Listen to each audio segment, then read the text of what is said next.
got very good arms. He didn't fall? Inconceivable. You keep using the word. I don't think it means what you think it means.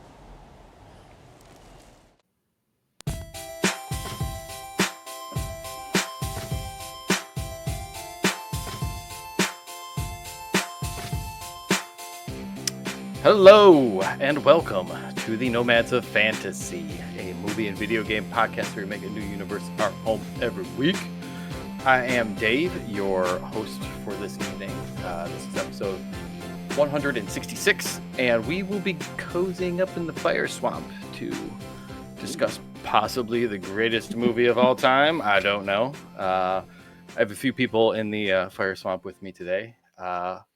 First, we have a man with a dizzying intellect, Brandon. Death cannot stop, true love. All I can do is delay it for a while. Oh, that is so sweet. It's much sweeter than you normally are. Let's jump over to our swordsmith, Eric. Swordsman. I guess you're not a swordsmith. Rest well and dream of large women.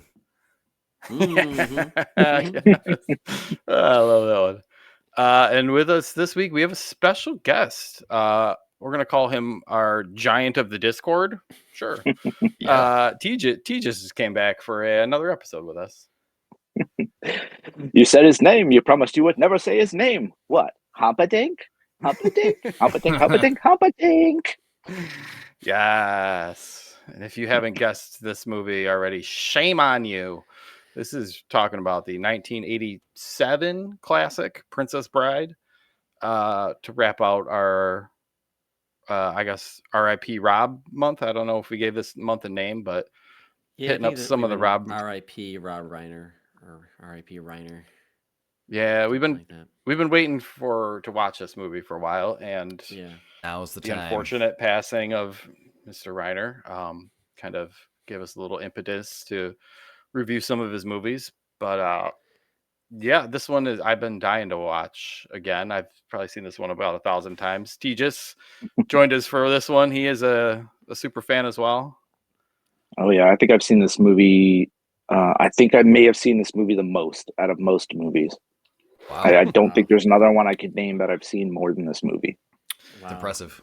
Yeah. Brandon's seen it. It's been a decade or two, right? I have probably not seen it in its entirety in about 20 years. Probably college. 20 years. Ooh. Yeah, maybe slightly after college, but it's been a long time. And I'm eager to hear what you think about it with your it is definitely older interesting. brain. Yeah. Yeah, but I think Eric is he's the first timer over here. He's the baby. I was saving him for last because I want him to go first. This is Eric's first viewing of this movie, and I will not lie. A lot of my thoughts and feelings about Eric as a human being are going to be based off of his reaction to so this. much pressure. I know. I build it up. I joke around. Dude, that's how I was with Gladiator. I was like, I just love that movie. It's just a great cinematic experience. And when Eric saw it, I was like, did he like this? He's like, oh, this is like a masterpiece. This is like one of the best movies I've ever seen. Yeah. It is interesting to get It's Eric's epic. opinion on these. All right, Eric. Let's hear it. I want your hot take here. Yeah, of course. I mean, obviously we've been talking about it for a while, wanting to do it for a while. I know you guys have such an affinity for it. I will say, didn't change my life or anything, but Son of a bitch. I really, really enjoyed my time with it. I was charmed. Yeah. I was entertained. A lot funnier than I was expecting. I really didn't know anything about this movie going in, which I liked. I mean, I love going into movies blind, especially for I would consider this Something a as old as classic. this. People hold this movie in pretty high regard. And I've heard it discussed, there's the whole "My name is Inigo Montoya, you killed my father, prepare to die" quote that I've heard 100 times before. Movie. Memes. So it's penetrated pop culture a bit. So I picked up a little bit of references here and there, but really I didn't know anything about it going in. So I was pleasantly surprised. I didn't know that it was like framed this way either, with the whole, you know, grandfather telling his grandson the story of this fairy tale and everything. So no, I really enjoyed it. I had a great time with this movie, and I was also surprised to see that it was only like 98 minutes long. You know, I was expecting it to be I was expecting it to be longer. It felt like it flew by, which, you know, that's something to be said about the pacing too. I don't think it was too short. I think it did everything it needed to do, and it got out. And no fluff here. Yep, I had a great time with it. Nice. It was at a great pace. Definitely. I'm glad you enjoyed that.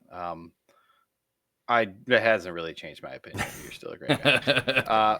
Dave, but for somebody like you who basically said, yeah, I'll do this podcast with you guys, but there's a few movies that I expect us to watch. This has got to be, you know, one of them.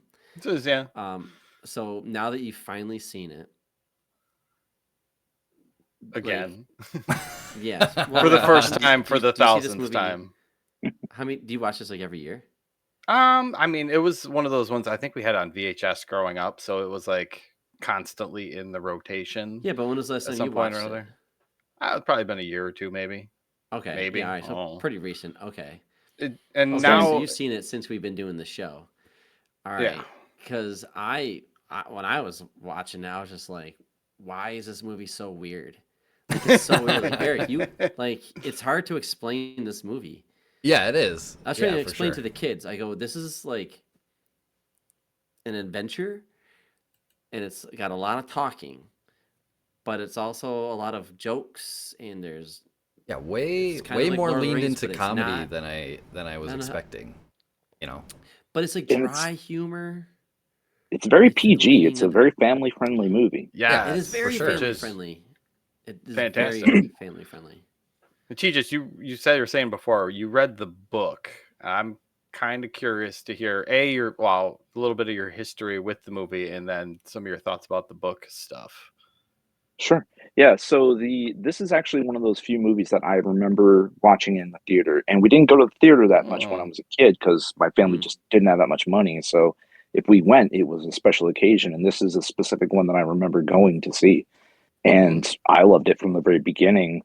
I mean, I had a huge crush on Robin Wright growing up too, because I was like, oh, she's so beautiful. I love her. But besides that, though, the movie itself is just so, it's masterfully put together. It's so charming. Like it's so charming. Every character in the movie you feel for. Even Humperdinck, who's kind of a jerk. You're like, he's a jerk, but I mean, you know, he's likable jerk. Even though he doesn't deserve to die. Like, he doesn't do anything. I mean, he was gonna murder his wife. I don't feel bad for him. But it's one of those things where it's like it comes off as comedy, so you're like, maybe it never would have happened. Who knows? But yeah. So no, I mean, same with Dave. I've watched this movie so many times throughout my life. My father made a point of having HBO when we grew up, so he did the thing where he recorded, 3 to 6 movies on a VHS. Awesome. And we would constantly be like, we watched Princess Bride because we can. So we watched it repeatedly. And then throughout the years, it's just been one of those movies that you just put on because you're like, what do I want to watch? I don't know. I'll put on, the Princess Bride. That's one easy. I know I like this. Movies. I can. Absolutely. Yeah. And because of that, though, I've seen it. I think I'd watch this movie every year. Wow. Not multiple times a year, but every year for sure. Yeah. Wow. It's one where when I have like family in town for a holiday or something and everybody's just kind of sitting around, you just no way. I could see throw it on, and I could see myself because we were all watching as kids. Yeah. I could see myself definitely watching this multiple times. Like there are movies that I've watched on this podcast that I watch once and I'm like, okay, that's probably the last time I'll ever watch that movie. There's a lot of those movies on this podcast. Yeah. Even like good movies, I'm like, yeah, I really enjoyed that, but I don't know if I need to ever watch that again. This one, like I said, it feels cozy, it feels comfortable, it feels like something you could just throw on and cozy up with a nice warm blanket, and and it, like I said, it's not long, so it moves pretty quickly. It's not a huge time commitment, and it's just it's so charming and funny, and I could see myself also enjoying it more on subsequent watches. Absolutely. Just You get the because joke. Like, there's a lot of stuff. there's a lot to The digest in the is so quick. yeah, and then I like all caught- the I different caught another characters they're joke throwing this in time. there, and yeah. I caught a joke this time I'd never caught before. It's not really a joke so much, but it's a reoccurring bit.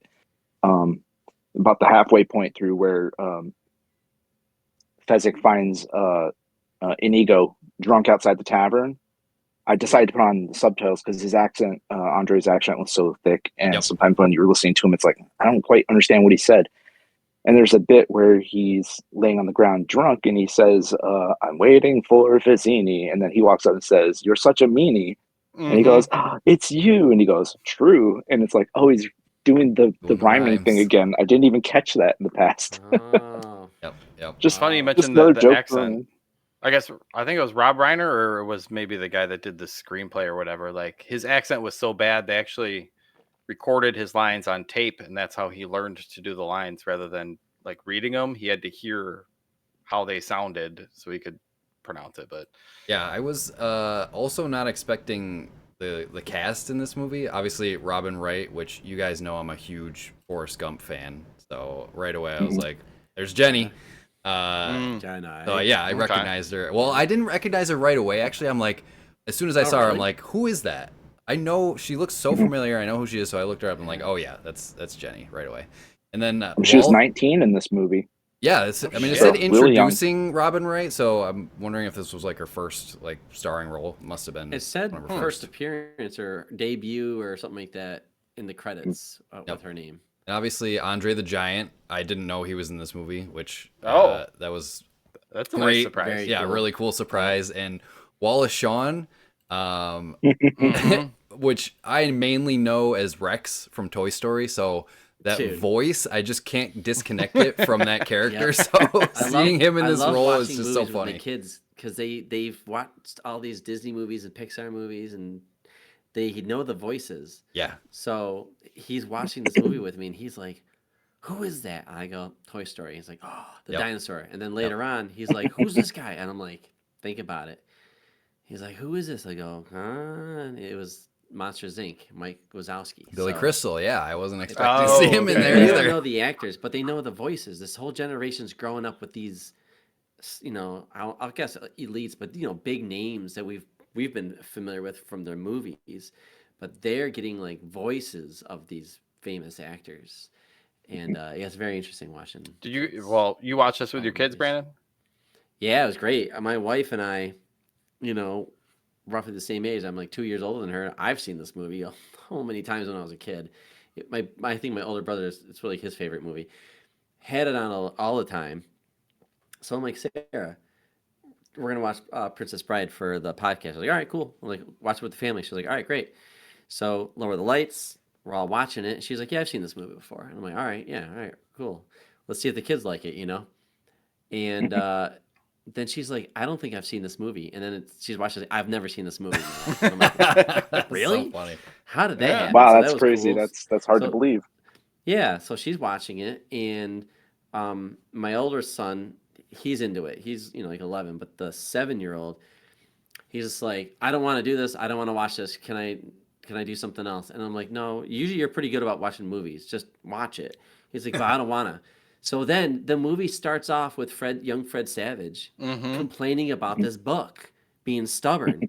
and I'm like, dude, you're like the kid in the movie. This is you. Just watch. I said this to my 9-year-old. Yeah. Same thing. And then they do all this romance stuff in the very beginning. It's like a fairy tale, like As You Wish stuff, right? And it's like, it's cute. It's very well written. It's fun. It really does set up like the connection between these two leads. But my kids are like, what is this? And then they would cut to Fred Savage. And I'm like, man, this is great, because it's like the editor and the director were so on point. They knew when like a kid would be like, no, I'm not in this part. And then they cut and snaps you out of it. Because like, instead of losing interest in the story, you're like, Fred Savage, can we skip this part? So we do. And then my 7-year-old, no joke, when the first sword fight happens with Wesley and Inigo, right? Yeah. When they start doing their fight, their sword fight. Oh my god, he's like, "This is cool, right? This is cool. This is really cool. This is cool." I'm like, I'm on board, yeah, Dad. I'm it's a in. legit cool, right? sword fight, dude. Just enjoy. It's a long fight. I just stop talking and watch it. So yeah, we had a great time watching the movie, and my I want to kids talk about kept up with it. I want to talk about the book in a minute. Oh yeah. And the parallel of what you just said that goes along with the book as well. But I'll wait for everyone else to No, be done. jump right in. So the book is great. I actually started reading the physical copy years ago. I got like halfway through it and got distracted. So today I was like, well, I want to know if there's any major differences. Believe it or not, throughout most of the book, it is, in fact, sometimes word for word the movie. So it is like quite literal. But the joke about the book is that the book is an abridged version of the original book that the author is writing. So there's like this running joke of that. And the abridged reasoning is because he says the original author wrote in a bunch of stuff that people hated that was just boring. So he was editing it out. So the book itself is the edited version, but it's not. So that's like that's a cool little trick. The whole premise of it. And it is the same complaints too. So the author of the book, who is Morgan S. I forget his last name. But Morgenstern. Yes. That's his name. And he is Fred Savage from the movie, but grown up and editing the story. And the only difference was that instead of the grandfather, it was his father reading him the book. And he complained because he didn't realize his dad was skipping all these sections and basically just reading him all the interesting parts. So the joke is that he's re-editing the book and doing just the interesting parts.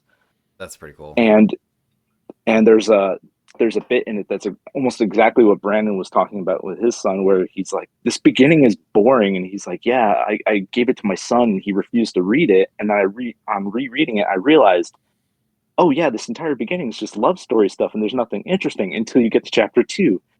And then there's sword fights and that's where it actually gets really fun. So yeah, it was a really interesting book to listen to today. I really enjoyed it.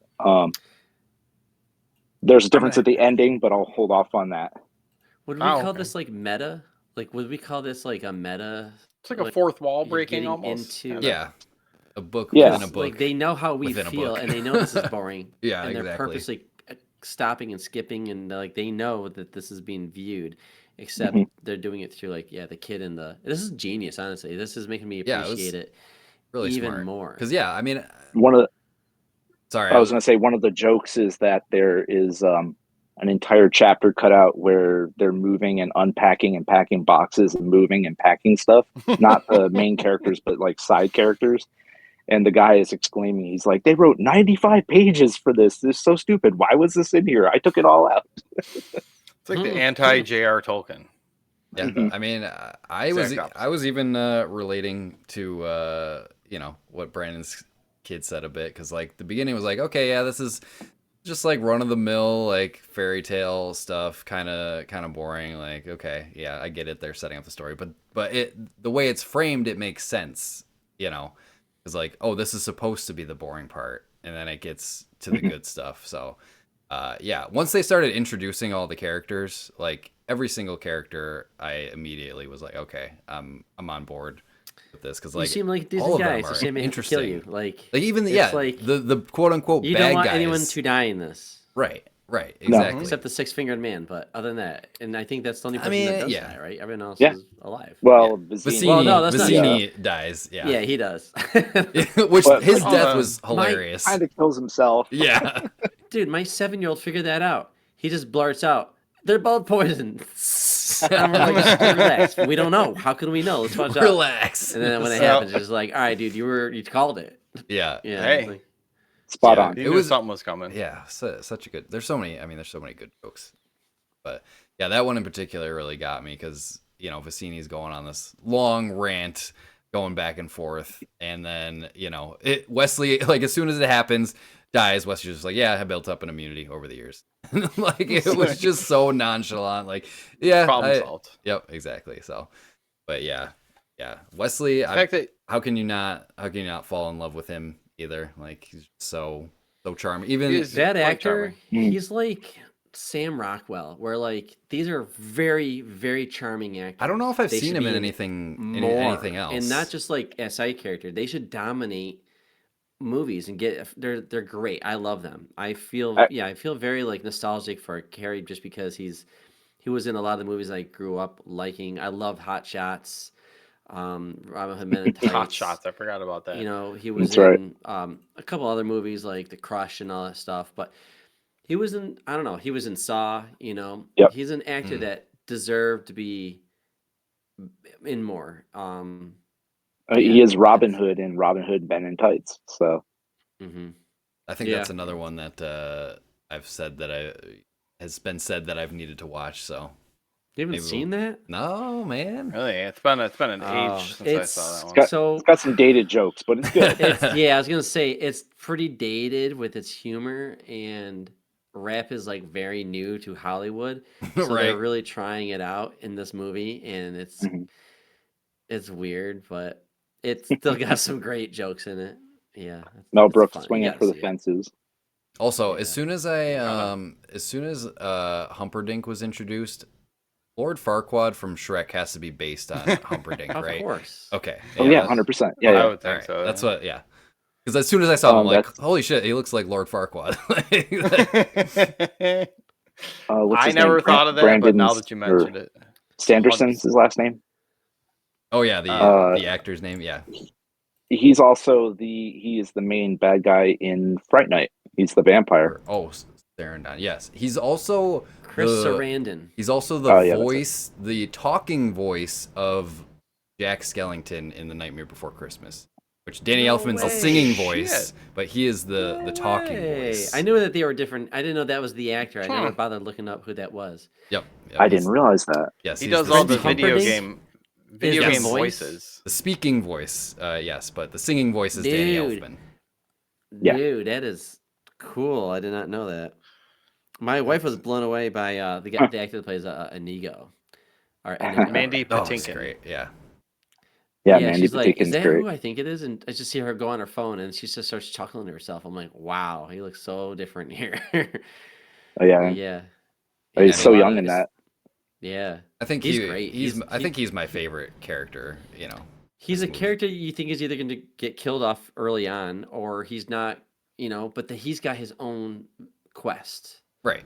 And I like that he gets almost as much screen time as the main. I mean, obviously Wesley's going to get the most with the forest and the love story and all that stuff, but it is nice that we do in the latter this character in like the final act of the movie, it's kind of his story, you know. It is. Like it sort of shifts to his story. You. I know. I love it. Yeah. Everything about that was refreshing. Just where have you seen that? Where the main hero, the badass, is like completely knocked out and he can't even move his head, and they're doing all these great gags. But it's not a heist, but it kind of is. They're sneaking in, they're doing intel. They got like the giant guy, they got the guy that's really good with a sword, and he's got this great quest of like avenging his father, and he's like, I'm gonna say this thing to him, and we know it. So, and when it does deliver, like it delivers, like one of the best like revenge stories out there. I love it when he's like losing, because he goes into that room and he gets, you know, hit in the stomach, and like, whoa, what he's supposed to get revenge, but then the way he gets his revenge is beautiful. So I'm sure that was totally different in the book, but that's such like a fairy tale thing to do too, you know. Like like obviously he's not the hero of the story, but at that point, he sort of is the hero of the story. He's got his own. It's the most heroic scene in the movie. So I mean, that's, you know, his quest. And again, very classic thing. Like he gets knocked down, but he's able to fight back and, you know, overcome. So like that, that I love that for his character. When he does this and the music goes with it, and he's like, he's just like weakly like stopping the attacks. And the music's going with it. So the nice thing about the book is the book actually does the backstory for Inigo and Fezzik both, which is really cool. You don't get Vizzini's backstory because apparently he because he was going to die, they were like, he doesn't need backstory. Or maybe because he's actually a villain. He's a villain. Yeah. But right. yeah, Inigo's story is really interesting. It is basically what you think it is. His father gets killed by the guy who purchased the sword. But the thing that I never realized was the reason that he was purchasing the sword from his father is because for his 6-fingered hand, most swords didn't fit properly. Right. Which Okay. never occurred to me that was so. I guess his that whole makes thing total was sense. For sure. Yeah. Big sword. So the whole thing his father wasn't going to take on his purchase, but he saw it as the excuse to make like true art. So he's like, oh, I need to do this, and it took him like a full year to truly make it. And then he, just like in the movie, when he shows up, he goes to screw him out of the money, and he kills his father. And then Inigo takes the sword and goes off and trains, and then eventually we come in contact with him in the movie. That's pretty sweet. So that's They're Christopher saying Guest, that, which is wild, and I forget that is the guy from friggin' Monty Python, right? Is Who's he part that? of Monty Python? Christopher Guest. Oh, Count Rugen. Yes. Isn't I don't know if he's not from Monty Python. No, he wasn't. This one is of those Spinal guys. Tap. He's in. He's old Yeah. school comedy. Oh, that's what it is. Yeah. I'm an idiot. He's not British. He's American Close. or Canadian or whatever. But that's right. He's from which makes it more of a okay. That makes sense because he was in that, which was by Rob Reiner, who did Makes this. sense. So all right, my bad. Okay. They Either were way, that saying that- actor is great, and he's so funny, and it's very interesting that he's so dry and kind of flat in this movie. It's like he doesn't really have. He's just menacing, and he's a bad He's guy. like no but emotion till the very Yeah. end. No He's supposed to be the emotions. bad guy. They were saying that Mandy Patinkin, his dad, passed away from cancer. Like I don't know if it was during filming or shortly before they started filming. And that is where he took a lot of like his emotional. That's why he says that's one of the characters that he connected with most in his life, and like real stuff came out when he was like acting. So like I think part of that is just you can see it in his face, like when he's acting in this. It's not as okay. It's like one of the few like serious parts of the movie, I guess. Really.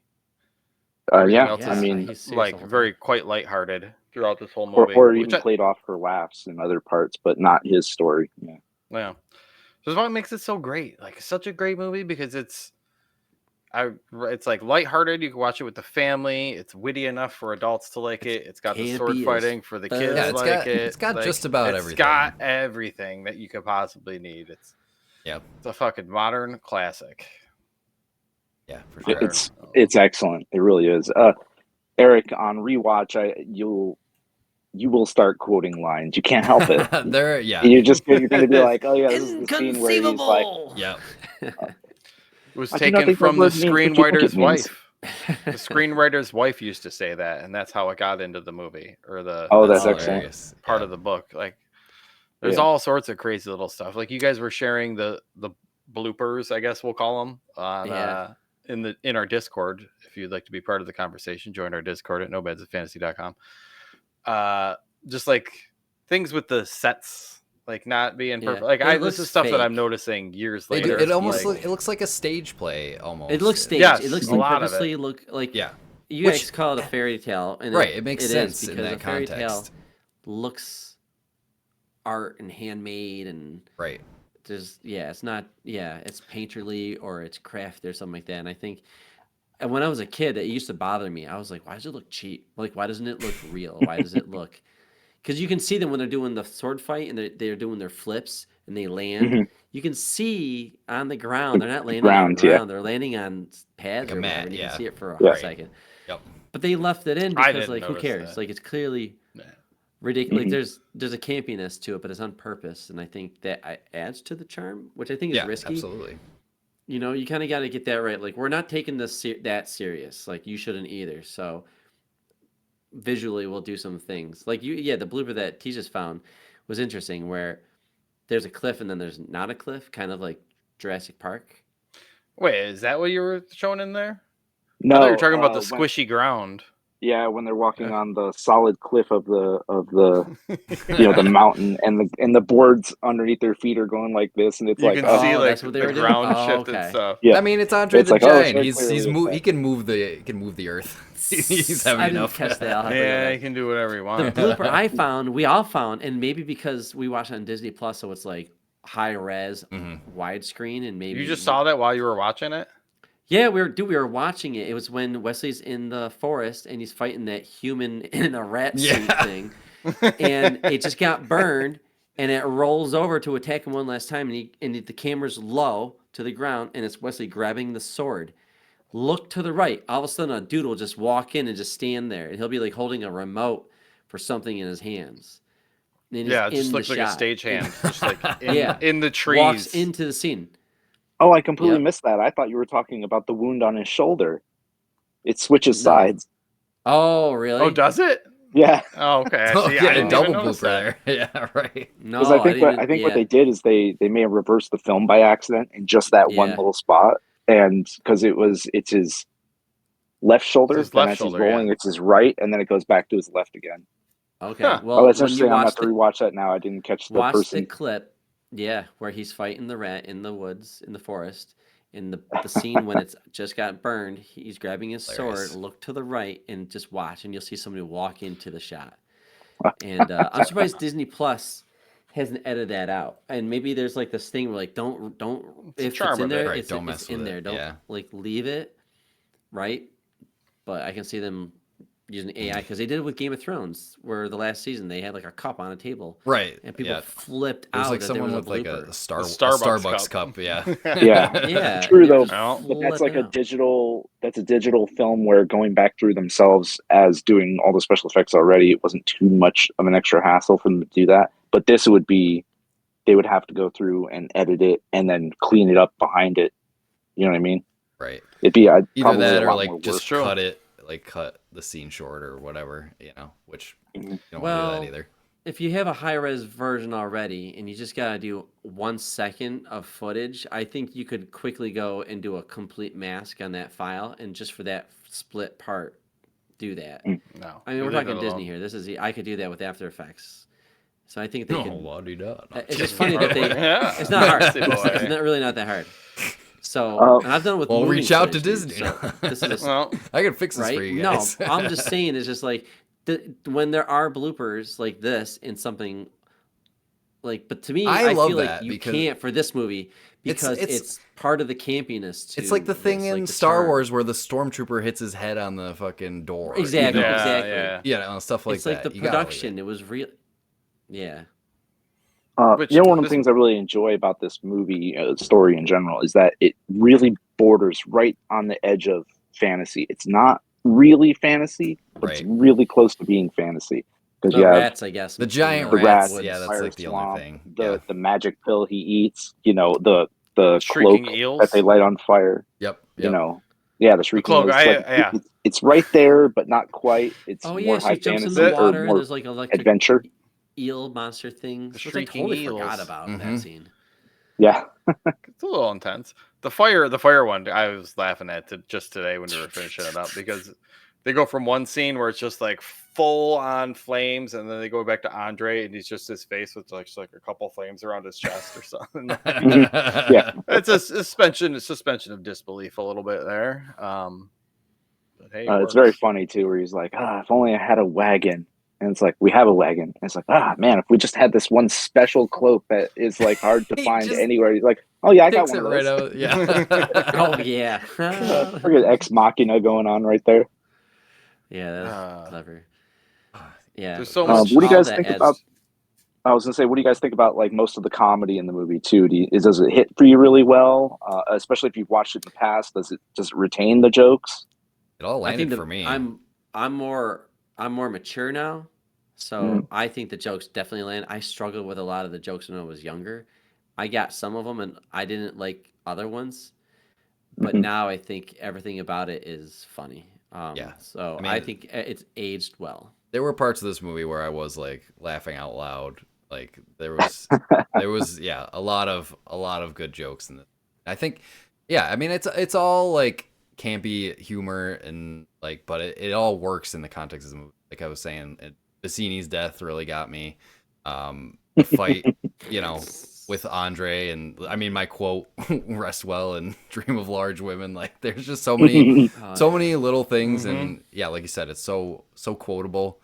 So I know that on subsequent rewatches, I'll appreciate it even more. Just especially like, I mean, there's just a lot of nuances that I probably didn't catch either. It's because I was trying to take everything in. The scene when Wesley's rope is cut and he's still climbing the cliff. Yeah. Yes. And he's not being taunted, but it's just like he could be killed. They're supposed to fight to the death and be over with it. But that joke was very funny to my kids. They were just like, "What?" And like he's gonna help him up there. They were just like waiting for the fight to start, and then he pulls him up, and they sit down, and they're like talking. It's like, no, relax. Take a breath, you know. Yep. We'll get to fighting. Another exposition. Great. Another thing I noticed too this time that I never really put into context before, but the scene where he's telling him about his father and about the sword, and they're supposed to be fighting, and he I just love it. And hands him his sword, and he's they like, were freaking out, like he gave him the sword. Why would he do that? And I'm like, because that's funny. Yep. True. They don't care about respect. Mutual respect. They will not fight until they're prepared. Yes. Yeah, it's respect for the other ones. Like, we'll get to fighting, but like in the meantime, they're broing it up. They were totally broing it up. Like, dude. And they even said, like, it's a shame that we have to fight. Like, it's a shame to die or something like that. Like, you seem nice. There's one thing. He says, that was well written. One thing I noticed this time through is, I don't really know if I like Buttercup in general is like the most worthless character in it ever. She does absolutely nothing. With a name like Buttercup. Entire movie. Yeah, except give like sassy comebacks and stuff like this. I thought I was kind of interested. There's like no other woman in the movie. Yeah. Like, she's the she's the least interesting character of the movie for sure. Yeah. Like she's just kind of the MacGuffin, you know, like gotta rescue the princess. She has a bit more to do in the book. And there's a couple other female characters that they just cut completely for the movie, but oh really? Her story in the book is a little more detailed, where she gets sent off basically to become a princess before she's allowed to marry Humperdinck. He sends her off for like a few years. Right. Really? All right, yeah, because it is like 5 years since Wesley disappeared. Which I always called him Wesley before. I didn't know there was a T in there. Yeah, right. Wesley. Wesley slips and I falls. think it's a silent T. Wesley slides down the hill on accident. He trips and falls, rolls down, looks painful. Yeah, that scene was also funny. She just like threw herself down. Why did she die? She felt guilty for pushing Wesley. After she realized it was Wesley. She's like, "Oh, but she could have ran down. She like dove into it. It's because it's funny."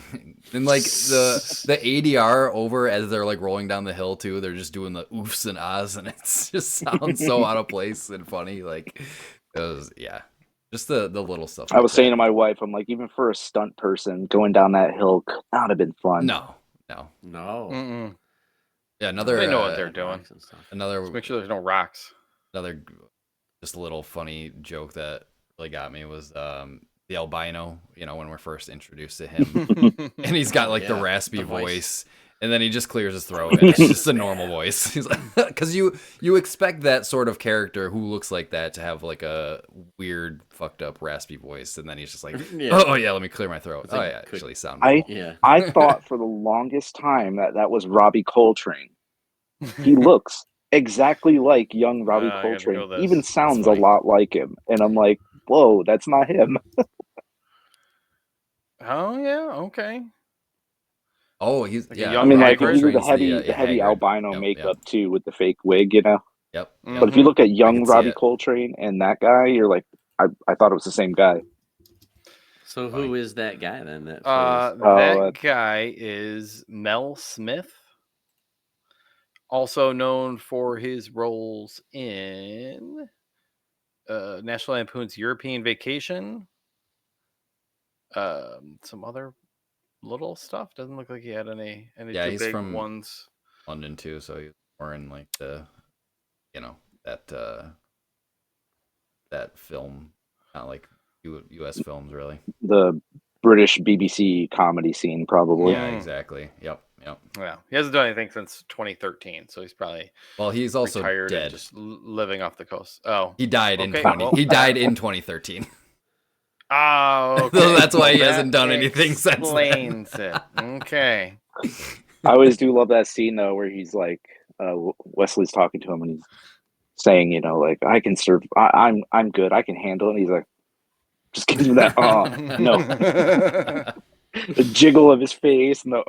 Yeah, that is classic. I'm surprised that this movie didn't. It was technically a flop when it came out.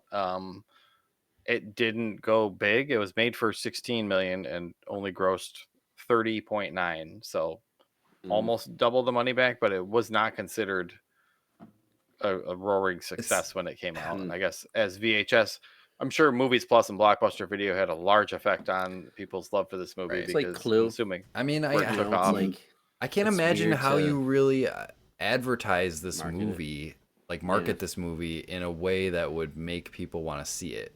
You know, because like, it's an adventure. It's an adventure, but it just, if you watched a trailer, which I haven't watched like any original trailers or anything, but from a trailer, I feel like it would just look kind of like a run of the mill fairy tale story. It does. You know? I've seen the trailer. So like, it's not. It doesn't probably make the marketing didn't. It's amazing. Yeah, the marketing probably didn't do it any favors. But once you see it, you kind of understand what it is. Because again, like I said, I didn't know what it was going in either. So, and like, if I saw a trailer for it, I probably would have been less excited for it. Yeah, is this like, would you call this deadpan humor, where everyone's kind of straight facing it? Oh yeah. There's very, except for maybe Billy that's Crystal. There's very few straight jokes in the movie where it's like, I am making a joke. It's like a lot of it is like you said. It's, you know, it's the dry deadpan. It's like very British kind of humor in like some we're spots. talking very serious. Yeah, exactly. And a very dumb thing's about to happen, or like the conversation we're having is very unnecessary, but we're gonna do it. Like they're talking, and it's almost like British, where they gotta like keep having this banter, and this movie's full of banter. Which makes a lot of sense too, since Reiner did, you know, Spinal Tap, and Spinal Tap is like, here is a British band, so there's a lot of British comedy in that. So you could see that he had a love for that style of comedy. Oh man, I love that movie. I haven't seen it in a while, and it's one of my favorite. The sequel's really good too. Is it? I started watching it. It's good, and I was like, I gotta do this when nobody's around me, so I can focus on this movie because, I've been wanting to see the sequel. Rob Reiner is interesting because one thing I was thinking about while watching The Princess Bride was the last movie we watched was Misery. It's just crazy that this guy can do all these different movies. He can do a mockumentary. A lot of range. You know, this is Spinal Tap. He can do Misery. He did Stand By Me. You know, he did obviously this movie. But he's got quite the range. It's very impressive that this is all the same director, because some movies are like, you know what director it is, you know, by the way it's. Every time also that's rare. That's 2 Stephen King books that he adapted, or 2 Stephen King stories. I don't know if there's many directors that have done more than one. Usually because and they're both great. Stephen King hates the adaptation, and they're like, okay. But I feel like that's happened with all of the Rob Reiner movies I've watched. Like, I'll watch it and then I'll look up who the director is, and I'm like, oh, okay, it's Rob Reiner. Like Stand By Me. No signature shot, right? Or I think we talked about this a little bit with Misery too. He's not like an auteur in the sense that we know when we think of a director like Steven Spielberg or a James Cameron or something like that. You know their style, you know what to expect from their movies. But like Rob Reiner has such range in his films, and they're all really good that like he just makes good movies. He doesn't have a signature style. Yeah. He just whatever he wants to make. What was the one with Jack Nicholson? A Few Good Men, right? He did that. Like, it's weird. Forgot about that. That's the same guy. Military legal drama, and then Spinal Tap, and it is crazy. I kind of think that this should be like mandatory viewing for anybody when they hit a certain age, even having children. Like it should be like you should as a parent have to watch this with your kids at some point or another. I could see this being a good movie. Like I can see why Thijis, especially you, in seeing it as a kid and it had such an impact on you. Like I can see it, why watching it as a kid, just because it is relatable with the Fred Savage character, and it does present this like, I mean, it's not like a super epic story, but it's an adventure, and they're, you know, like we said before, it's got just about everything you'd want in a story. Love, romance, you know, fighting. As you get older, like heroes, villains, it impacts you differently. Yeah. Like, as the jokes make more sense to you the older you get, like the more you can appreciate like the story and stuff like that. So the dialogue, it's constant dialogue. It's constant. There's no moments where we just sit and enjoy a thing. There's none of that. It's just constant talking. So I think if you're somebody who's constantly thinking, constantly wants to be intellectually challenged, I think this is a movie where like you're so like your brain's everywhere that they're constantly. It's like Simpsons. Yeah, just joke. I think that's why it feels like it moves so fast too. Just constant. Like, yeah, exactly. For your brain, like, did you get that? Did you get that? Did you get that? There's no lowbrow humor. It's not. It's you can kind of see it as lowbrow, but it's more witty. It's like, I don't know. Did we say it's like British humor, but it's American, delivered in American or something like that? But it is, and it's just constant. So I think, if you're one of those people that likes, I would say Scorsese does this constant talking. I mean, slower films, you know, but still constant talking. It's all about that dialogue, you know, like that's what we're here for. Yeah, and I mean that can get exhausting if it's a, you know, it's a 2.5-hour movie, but this is like 90 minutes basically. So like I said before, it kind of does what it needs to do and gets out of your way. It doesn't overstay its welcome. I think if it was longer and it tried to drag out the story a little more, I think it wouldn't, you know, I don't think I would have enjoyed it as long, because like by the end, I don't think by the end I was like exhausted, but like, it moved at a clip, and when it was over, I'm like, wow, okay, it was satisfying.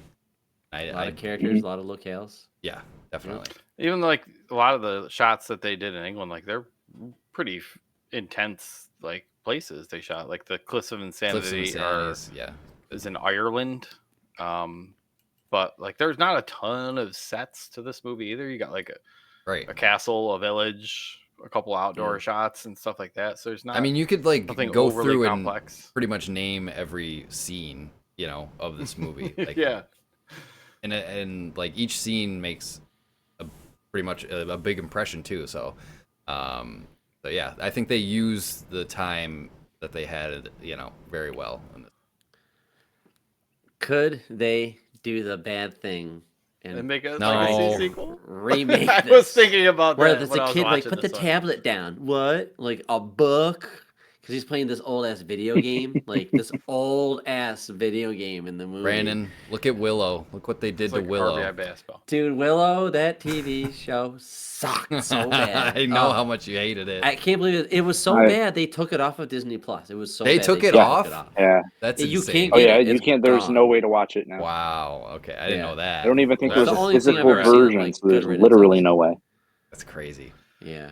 Yeesh. Yeah, I thought about that while we were watching it. Like, Andre the Giant's kid shows up, and like Humperdinck is still around, and their grandparents now, and their kids go off an event. Like, there's ways that they could milk this franchise, but I'm glad they haven't. The Rock, my God, The Rock would be in this. They were talking about Schwarzenegger. Schwarzenegger, yeah. Schwarzenegger is going to be Fezzik, yeah. That's one of the things that's interesting about the book versus the movie is the movie ends with, you know, it's pretty straightforward. They leave, they escape, they kiss on the horses. The book ends with them at the scene where they flee, basically where they jump out of the building to the horses and ride off, and it ends there, not telling you what happens to them. So it leaves it a bit ambiguous as to, you know, what it is that they did after that. There's also a second ending. I don't know if they actually filmed it or not, but there was a alternate ending, I guess. I think it was with Fred Savage. Fred Savage as an older person, and he like picks up the book and starts thumbing through it, and he looks out his window, and there's everybody on horses, just like waving to him, inviting him to like go on another adventure with him, kind of thing. Which it's like Legend. yeah. The scene at the end of Legend. It's a little seems to be Oh my laying down a god, little yes. thick there. No, Or I like that. So one thing I wanted to bring up that was really interesting was how Andre the Giant in general dealt with this movie, because at this point in his life he was in a lot of pain, so he had a lot of issues doing most physical activities that weren't, you know, directly related to wrestling. That was like the one thing he reserved his physical activities for that were like that. And the irony, of course, is that, you know, he's in a lot of pain, but he is, you know, being not withdrawn, but he's, you know, keeping it to himself. He's trying to be stoic and not allow it to interfere with his acting. And the scene where they're going up the cliffs of insanity, where they're going up the rope, they did actually have them on like a pulley system that was taking them up. And he's apparently, what he's got. Yeah, he's just pretending to pull, so you can see it like they're on pulleys and everything. But so apparently that scene, though, Sean Wallace is apparently very afraid of heights and started kind of freaking out a little bit because of, you know, how high up they were. And he talked about this in, I think it was the Andre the Giant documentary they put out a few years ago. Yeah, I watched that documentary. It's great. About how he basically like put his hand around the back of his head and just cradled his head in his hand and was soothing him like a child, because he was so I mean, his big hands compared are to him. so big. He is such a large man. I Like, He's I couldn't huge. believe it. And I'm like, that's a real human being. Like he had gigantism. Like, it's also, I mean, now that you say that, Thijis, and that he was in so much pain while he was doing this role, it's like it makes his character even more, you know, because like he's supposed to be the strong character, like the big old tragic brute, the giant. Yeah, so like the fact that he was in real life, he was in pain when he's trying to portray this like big strong character is, it adds another layer to it. But I also saw that like Andre the Giant said in an interview that this was his favorite role that he ever did in a movie, because like said that nobody looked at him, like everybody treated him as an equal, which I thought was really cool. Because like usually he's used to just everybody commenting on his size and like gawking at him about how big he is, but on the set of this movie everybody just treated him, you know, like another one of the guys. So I thought that was cool. There are some fun stories with the crew about them going out to dinners and stuff. I was reading about like Andre had put down like 2 bottles of wine and then like a 12-pack on top of that. He could just drink like ordering like 4 appetizers just for himself and stuff like that. Dude, you ever see the photo of him holding a beer? It's like like it's you're comical. holding a child's drink. Yeah, it's comical. Crazy. Yeah, there's all sorts of weird, is crazy so wrestling large. stories. You He forget drank how like big he is. 150 beers on like a flight or something like that, or in one sitting. There's some insane stories. Watch the documentary if you haven't. It is really good. Yeah, it's excellent. The alcohol that he was going through, just to help with the pain, and he died at 47 or something like that. Crazy. Bad for that guy. Yeah. But again, I think he's a big part of the charm. It's like the Chewbacca. Sure. It's like the large, giant, gentle giant. Lovable character. You know? Yeah, definitely. Who doesn't like that? Yeah. So he is very much the heart of the movie. Yeah. Yeah, for sure. Yep. I thought it was funny at the end where like they get rescued and he finds the horses. Like Buttercup doesn't even say anything. She just jumps out the window. Like she's like, "Hey, catch me!" Nothing. She just like flings herself out the window and then floats down all nice. Well, even at the end, Inigo makes the comment like, "You did good." Like, you know, like I feel like I think that was a really cool moment too, because like, you know, especially with Vicini always telling Fezzik that he's like dumb and he can't do anything right. So like that moment at the end, I thought was cool. It was a subtle moment, and like this, you know, but it was cool. Well, you want to go back to where I found you, unemployed in Greenland. In Greenland. It's just so good. There was one Vicini line that I was thinking about this time I never really put much thought into in the past, where he's belittling Mandy Patinkin's character, and he's saying, it's the same scene actually, where he's telling him that, you know, you were worthless when I found you. You were so poor you couldn't even buy brandy. And I never really thought about that line. I'm like, wait, isn't brandy's like a hard liquor, is it considered like a bottom of the barrel liquor? I never thought about that. Yeah, I thought that was weird it's too. a It was a weird liqueur. line. Yeah. But Yeah.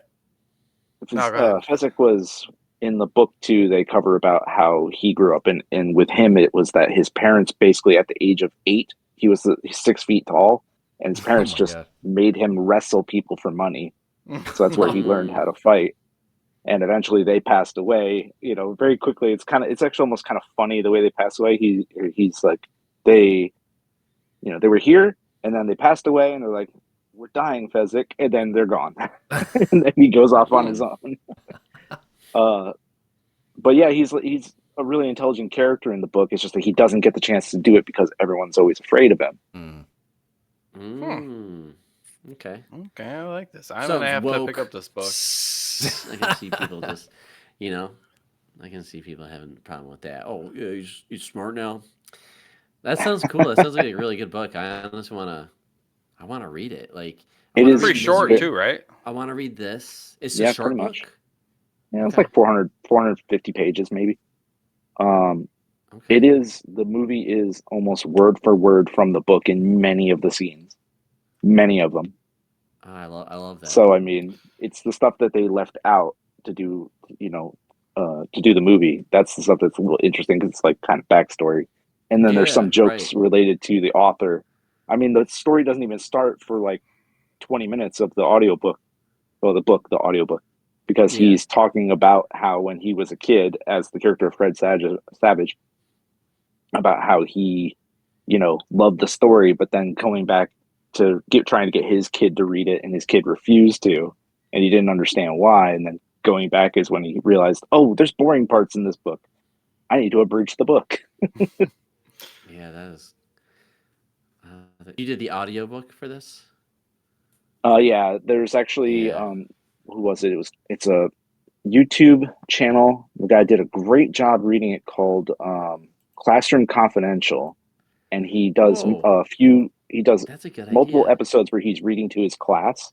Because I guess it's like he's like a 6th grade teacher or something like that. But great voice, great audiobook voice. It's one of those ones where it's like, if you're done doing teaching stuff, you should go read books for a living because it's great. That's cool. Yeah. But yeah, he did a really good job, and I just went and listened to the whole thing today. It was awesome. The author of the book ended up it originated from him telling stories to his kids at bed. I think it was 2 daughters, he said, and it was like one daughter liked princess stories and the other one liked bride stories, and he kind of that's where that's where the whole story kind of came together. He put that. Oh, that's great. And the book was when was the book written? 1973. Fantasy romance novel by William Goldman. I didn't realize it was that old. Nice. No, me neither. And I feel like I need to hunt down some copies of this and give them to my family for Christmas next year. Feels like a. So there was another reoccurring bit too, where people reading the book took the joke that he was doing an abridged version seriously, and for a long time kept writing to him trying to get the unabridged version and not understanding why they couldn't find it. That's hilarious. That's a really good joke. I mean, especially if it worked on people for many years. Wow. That's funny. When jokes go over people's heads, it's always good. Nice. All right. Well, I think we said a lot about this movie. Yeah. Pretty safe to say that if you don't like this movie, you are probably a horrible person, and may God have mercy on your soul. I don't know. There's nothing not to like in this movie. Like, I don't know how anyone could not like it, unless they don't understand the jokes, or or if they just don't like joy. They don't like joy. Exactly. So, all right. Well, we've exited the fire swamps. Let's take a ride back to the castle. Thijis, I think you got some stuff planned for us. Thijis is going to help us with the game this week. So we'll take a quick break and we'll come back with a little haiku you doing after this. All right. And we're back for another episode or another edition of How you doing? Hey, how you doing? Excited for this. We haven't game done we it have not in a played while. in a while, and I really love when we get Thijis on to play these because it's fun. It's I not enjoy often that we writing get these. to. It's not often that the nomads get to group up together to try and figure stuff out too. True. Yeah, so. for Very sure. true. Yeah. So this is fun. So Thijis is going to pop them into the Discord channel. He'll read them out loud for all the listeners out there, and we'll try and I will. That'll be fun. figure out what is going on here. Let me grab my pen and my paper here so I can keep score. We'll go pick. I don't know. We'll start with 5. We'll see how we do. Yeah. And we'll go from there. Do it. All right. And these are all movies, correct? All movies. All movies. All right. And relatively larger movies too. I'm not gonna aim for some of those obscure stuff because that's just asking for trouble. Yeah. All right, here comes Caravan the first of Courage. Yeah. All From right. the depths they came. World unites for final fight. Metal versus flesh. Ooh. I know this one. I think. I was thinking Maybe. Terminator, but from the depths they came doesn't really match up. So War of the Worlds? Oh, No. World Unite. I'm World thinking unites Matrix. for final fight. Matrix is metal versus flesh. Did the But- robots come from the depths though, or did? No, they're human made. Yeah, from the depths it came. Yeah, from the depths. Makes me think of Gears of War, but that's not a movie. So is it? Well, no, it's too short to be Star Wars. Is this one of those monster movies like Godzilla or something or Pacific Rim? Do they come out of the Metal ocean or out of the versus depths from flesh. Pacific Rim? Oh, the Or they got the world big-ass- unites to fight. Yeah, they got the big ass robots and they beat up on some big old monsters. Oh yeah, Pacific Rim. That sounds Could be. right. I don't know if Yeah, I've that seen sounds right. Pacific Rim though. Metal versus. Right. I mean, the metal would be like the mechs, like, giant robots. I'm just thinking movies. You want to go with that?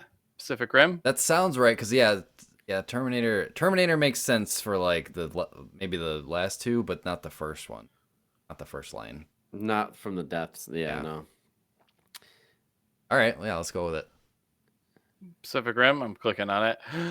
Yeah, Hey, got one it. for the good guy. Nice, Hey. Dave. Good one. That was a good one. Instead of As chatting soon out. as you mentioned one of those monster movies, I was like, don't sponsor me. Don't give it away. Now, another answer could have been Neon Genesis. They did make a movie. Oh, and those things like Evangelion? Angels. Yeah. Yeah, and that's the same thing where they're But just giant. they didn't come ancient from the aliens on depths. ground. That's true. They came from the heavens. No, I thought they were popping up from. They came a long time ago and were underneath the ground, and they were slowly popping out of the. No, they came from. No? I'm pretty sure they came from like space. Like you know what? They're It's been a while. angels. It's been a They while came since from- I've seen yeah. that. But they call them the I was angels. saying it was definitely a movie, though. Yeah. Yeah. Yeah. All right. All right, so ready for the next fire- one? 1 for 1. Yep. Mhm. Fire All right. away. Let me know when it's up. Oh yeah. Yep. Betrayed at the church. 9 months and ready to pop. I know My it. list needs cross-throughs. I know it. Kill Bill. Betrayed at the church. Oh, 9 months wow. ready to pop. Okay. Yep. Wow. Yeah. Because Yeah. she's pregnant at the church, job. and the slaughter happens at the church. Yeah, man, I love Kill Wow, Eric, good job. Click it. Yeah. Bill. Yep. Kill Bill. 2 for 2. Okay. I like this. All right, let's see. This one may be a little bit more difficult.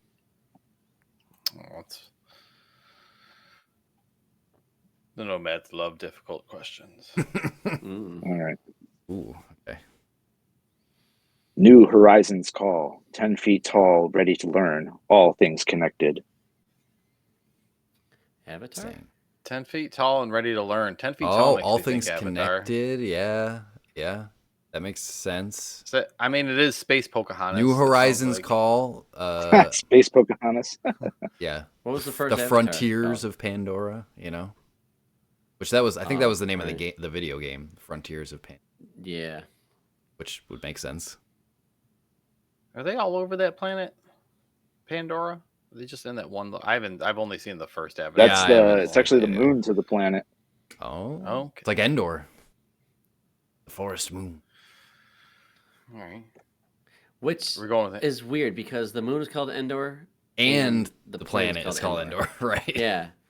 Yeah. It was the moon so of Endor. People get on Disney. It is the like, moon saying, of Endor, but it's also called Endor. Like Lucas makes mistakes left and right. Like it's pretty sloppy, but we love it. Like it's just funny. Like, okay. But anywho, are we going with Avatar? Yeah, sure. No, I don't know. That's just what came into my mind. I don't know if that's. It sounds 10 feet tall, though. I think that's how tall they are. The Na'vi are. Yeah. Right. Yeah. Go with it. Are you nerd enough? All right. Yep. That's Avatar. Yeah. All right. 3 for 3 so far. All right. All right. Here comes next. This might be a little bit more difficult.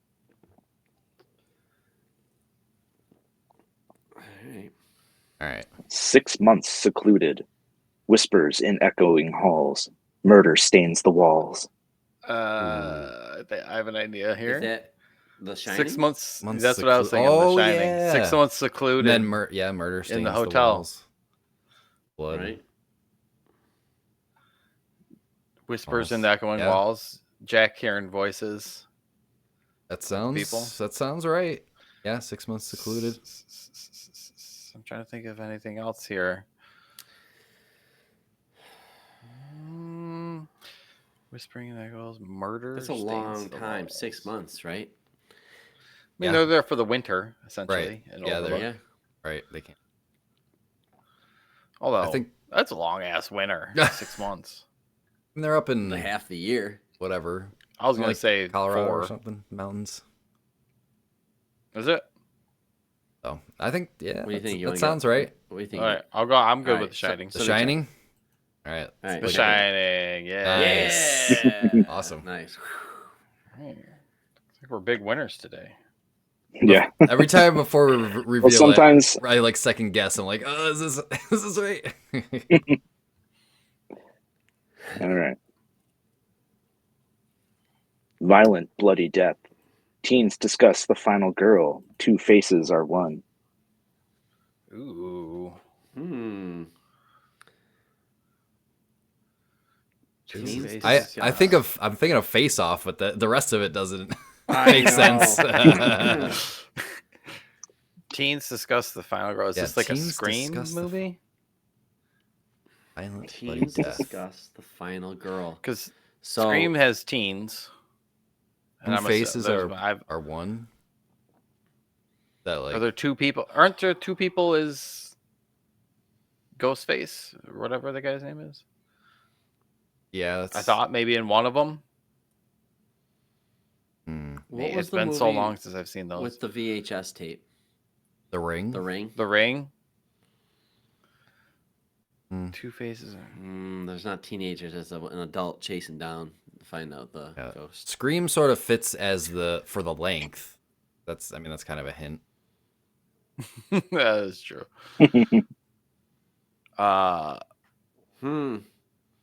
Because I kind of remember there being that's like the twist at multiple. The end. It's like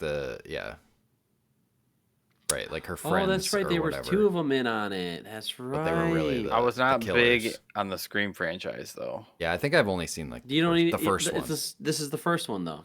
Yeah, because they talk about it gets all meta, and they talk about like if this was a horror movie, you would die if you did this, and those things happen in the movie. Yeah, and then they're talking about the virgin, right? As long as she stays a virgin, she won't be killed while she's having sex. That sounds right. You've convinced me. Okay. All right, let's go with Scream. Let me check. Scream. Yes. Scream. Yes. Hey. Nice. Wow. Yeah, okay. Good job. Well, that's 5. I have one more. It's kind of a gimme, but I just like it, so I figured I'd share it with you. Okay. So here we go. Do it. Race across the sands. Nothing grows this toxic land. Petrol, guns, and chrome. It's got to be Mad Max Fury Road. The chrome. Right? Race across the sands. Nothing grows in the toxic. Yeah. Is that the place that they were driving to? I forget whatever they called it in the movie. Yeah, I think it's Fury Road. Have you guys seen Next. Furiosa? I have not seen Furiosa yet. I don't know if It's- I saw that one. I really like it. I loved it. I think it might like it more than Mad Max Fury Road. It's like a little bit different. It's just got better characters. There's like actually interesting characters, and maybe I gotta watch so Fury Road again, but I feel like I was the odd one out when I saw it. I was like, why is everybody freaking out about how good this movie is? I didn't. It's just how it was made. It just looked cool. Yeah, it's just very straightforward. It's like we're doing this thing. We're filming a bunch of kick-ass, it was actually cool to look cars. at. Yeah, for sure. Yeah, that's It's like really 300. You're watching it just for the looks. The Have a week dummy spectacle. before you watch kinda. it next time. Well, I think maybe The black and chrome edition is interesting too, this where was, they did it all in black and white. I think I'd probably like it Oh. more now because this was like the era where I was going to the movies a lot. So maybe I was kind of like, not like jaded at that point, but like I was expecting like a film, you know what I mean? So I think I'd like it more now though. I think it's gotta be. Gotta be. Yep. I already spoiled myself. It is. Oh, okay. So there you go. All right, Dave. Well, that's all I guess. All right, let's. I just have one for Dave's Thijis. got one. Let's see if Yeah, Thijis let's go. can get mine. Flipping the script. Nice. I want to see. Yeah, you guys can. You can look, but you can't answer. This is my first haiku you doing. Part man, part machine. For the safety of Detroit, crime better watch out. It's a little on the nose for sure. Part man, but it's part good, though. machine. Hey, I think I'm just following my 575. Yep, you gotta follow. Oh boy. Great. Just I love following it. my. It's awesome. Yeah, it's not Rowboat Cop. Have you seen that meme? Rowboat Cop? No. I don't think so. Yeah, it's like the picture of him stepping out of the car, but they photoshopped it to him in a rowboat, and it just says Rowboat Cop. Okay, that's funny. RoboCop for sure. I will take that. Nice. Awesome. Wow. Thanks, More Thijis, haiku. for bringing haiku back. Yes, thank you very much. That was really fun. No problem. It's fun. I love trying to think of, especially if it's a movie I know really well. I'm like, ooh, what can I do to Right. Yeah. mysterious but not too mysterious. Yes, it is an art form to your word crafting. Yeah, Mhm. for sure. Part man, part machine. A little heavy-handed there, but whatever. I'm just getting into it. I did do RoboCop in the past, but I don't remember it off the top of my head. Oh, Yeah, I you don't have feel all like your I haikus. Just feel like I Talk remember. I have a whole file with them all I saved in. know. I would never. All right. Um, Well, we all get to go to. 5 for 5. I know. Yeah, man. I was gonna say I don't know what a reward for winning is. I don't know what a Princess Bride We get themed to ride reward. with them on the horses out We get it? into Okay. To live happily ever Everybody- after. more adventures. Everybody gets a horse. 4 white guys, 4 white horses. You get a wonderful weekend trip to the fire swamp in a Oh, no. wonderful abode We gotta build our summer built home into in a there. tree canopy where the sound of is constant, but RUSs can't quite reach you. You will enjoy it. Stay away from the quicksand. Oh, by the way, this is one of those movies that that joke of I thought quicksand was going to be a much bigger deal when I got older. This is one of those movies that makes you go, there's not quicksand everywhere. That was Right? not quicksand. So- that was like fast sand. It was lightning sand. That was like, yeah, So very. I just call it- remembered something. They call it snow When I- sand in the in the In the book. book, okay. And apparently it's like super fine flakes too. Oh, okay. Oh. Yeah, you sunk right down there. That would be why it's so quick. How they did that was So- interesting. They had a trap door that flipped down Yeah, and that then was flipped pretty back cool up how to they like did that. capture the sand. It's interesting. Oh, that's cool. Little tidbit. Sweet. So I assumed it was before like a rubber gasket thing. I don't know. Yeah, I was right. wondering how they No. made that. He did that head first dive he got on the first take, Carrie. Like a stunt man that's showed Oh, him how to that's do so it, cool. and then he did it first try. Boom. Like right in. Which impressive. Yeah, definitely. So before we wrap up, the Wesley's character is killed off Wesley. and then comes back as a mystery character, right? Right. Yeah. So Well, he's never dead. My kids did not know that was him when he came back. Oh, that's great. See? And I'm like, so good. who acts like this in Hollywood? Who acts with this voice? Only this actor does, and he's not changing his voice. It's clearly him, but he covered his face. It's the nice thing So about my seeing But he it. does no say idea. very The eyes of a little. kid. He says Yeah. very little in the beginning. We paused the movie so my one kid could go to the bathroom.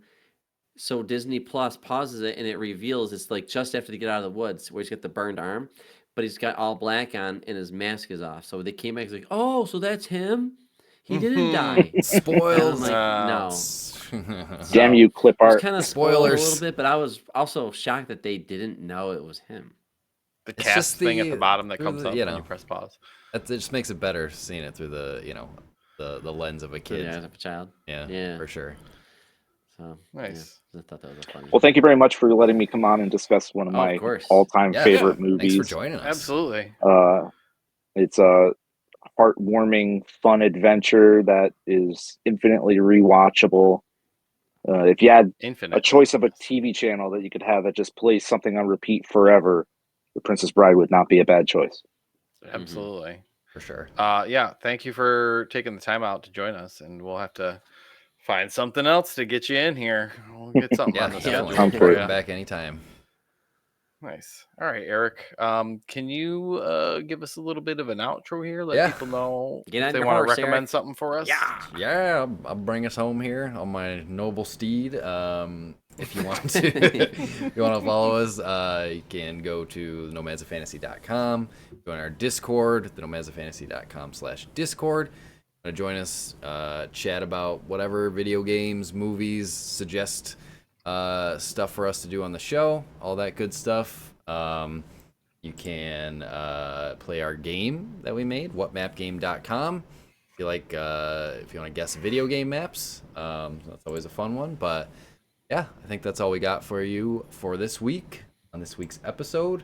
Thank you again, Thijis, for joining us. It's always a pleasure to have you. So yeah, I think next week we're just doing a catch up. So look forward to that. Yeah. And yeah, as always, safe travels, nomads.